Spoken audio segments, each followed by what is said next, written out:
on the potential central bank digital currency, CBDC. What are your thoughts about that? Is it just another, like, is there pros and cons to this?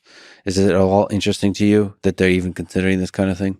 I used to think that it's just basically waffle. It's meaningless because as it exists, the dollar is a central bank digital currency. Right. The vast majority As of you were dollars are saying. digital, and but I think the way that over the last couple of years I've changed my mind on this. I think this is there's some serious substance behind these ideas.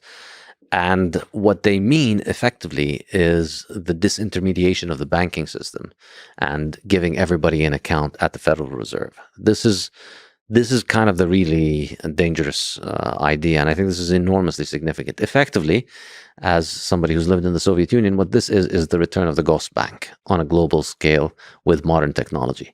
So under the Soviet Union, there was something called the Ghost Bank or the People's Bank, and that was the only bank in the country. And you had an account with the national bank, and if you said something wrong, your money got terminated from the Ghost Bank.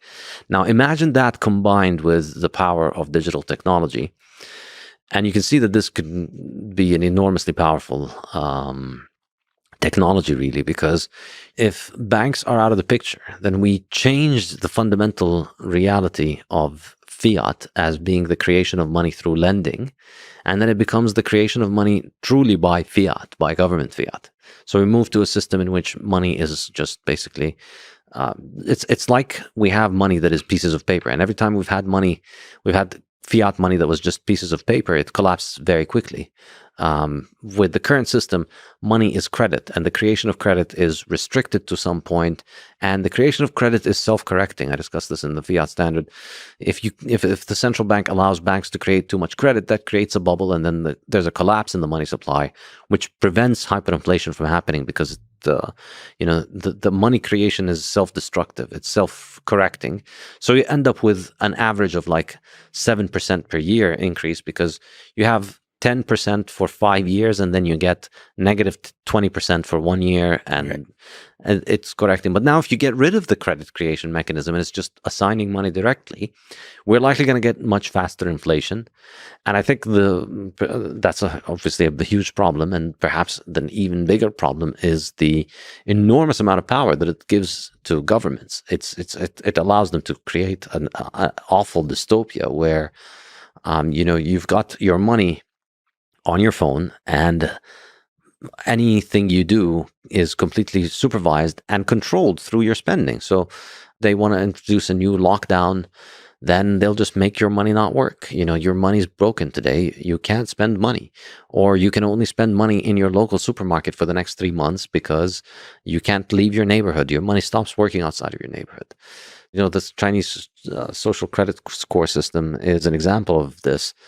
And I think, I don't know, I don't have a crystal ball, so I don't know what the likelihood is of implementing something like this in the US. I've discussed it with Michael Saylor. He thinks it's highly unlikely. He thinks, the people who've been pushing this are very far from the position of power, and the traditional monetary and financial system is going to survive intact. I certainly hope so. I think this would be a terrible thing if it comes to pass. But I don't think many people think that it is something that would undermine Bitcoin. Like, a lot of common objection to Bitcoin is, well, governments are just going to launch their own digital currencies and then Bitcoin is going to die. And I think this is completely missing the point. People think Bitcoin is important because it's digital. It's not. National currencies can be digital. Bitcoin is important because it's not inflationary and because nobody controls it.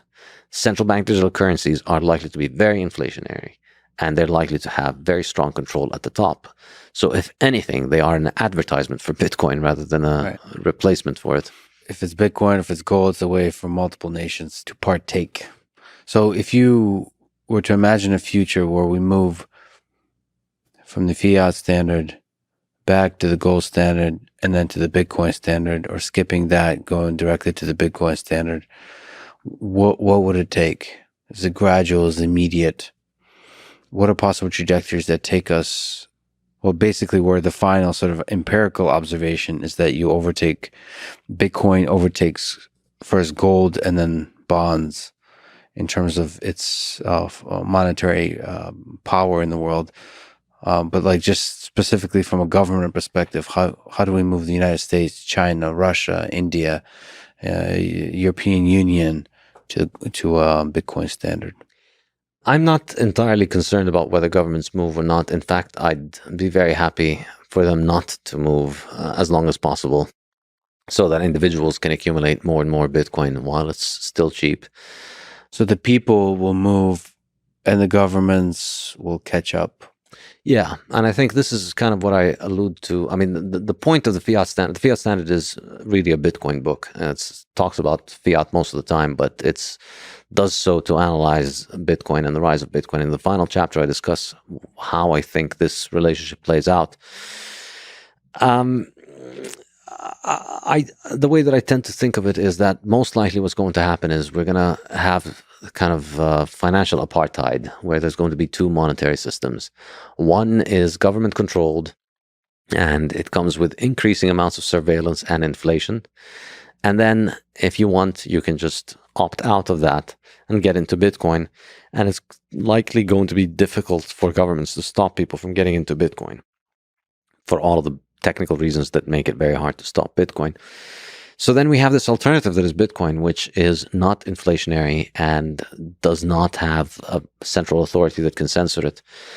I think gradually is my hope, and I also think my most likely scenario, but maybe I am biased because everybody thinks what they want is what's going to happen.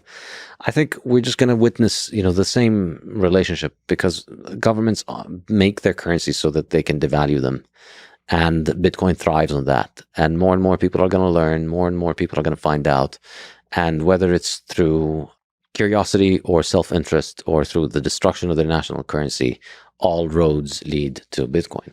So more and more people are going to buy Bitcoin. The price of Bitcoin is going to go up. And as it goes up, Bitcoin becomes a more significant part of the world economy. And then this is something that the skeptics don't get. Like a lot of the academic skeptics to Bitcoin, they offer up all of these theories about why they think Bitcoin can't work. And then they present it and they think, they've delivered the knockout blow, as if Bitcoin needs their permission or the world is going to need their permission. Well, the reality is people are going to join Bitcoin out of greed, out of self-interest. Number go up technology is really what's going to get everybody in. Yeah. And that's really the Trojan horse for fixing the world. Come for the greed and stay for the revolution. It's gonna keep going up because people don't like to be poor, except for most economists and academics. People don't like to be poor. People don't enjoy getting their wealth destroyed. And they care more about their self-interest than they care about economic theories about whether this works as money or not.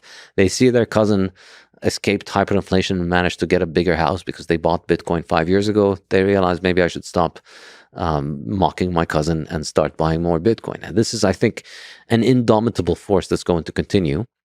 And one thing, most Bitcoiners tend to lean toward an apocalyptic transition. The fiat's going to collapse, we're going to get hyperinflation, everything's going to be terrible, and then we're going to move to Bitcoin. And I present the case for why I think maybe that might not be the case. Maybe we won't get this kind of apocalyptic scenario.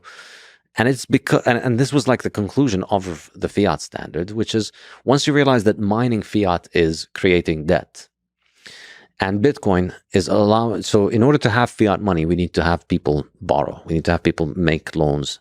And the problem that fiat money runs into today is that if you want to save money, if you want to hold savings, you have a problem. Where do you put your savings? So you put your savings in debt, in the creation of more bonds. Wherever you take your savings, you create a bubble in those things. And this is why we see a bubble in the stock market, a bubble in the bond market, a bubble in housing. It's because people are looking for savings, looking for a place where they can save. All of those things are crappy saving instruments because they're like copper, in that there's nothing to stop the people behind them to make more of them. House builders can build more houses. Governments can issue more bonds. The crappy fraudulent companies can list on the stock market and make more stocks. Well, Bitcoin finally offers us an outlet. We don't need to keep creating more debt. We can invest in this asset that is hard and that is internationally liquid. and that nobody can make more of. So there is no bubble in it. There is no mechanism for somebody to increase the supply and bring the price crashing down, like with copper and real estate and bonds.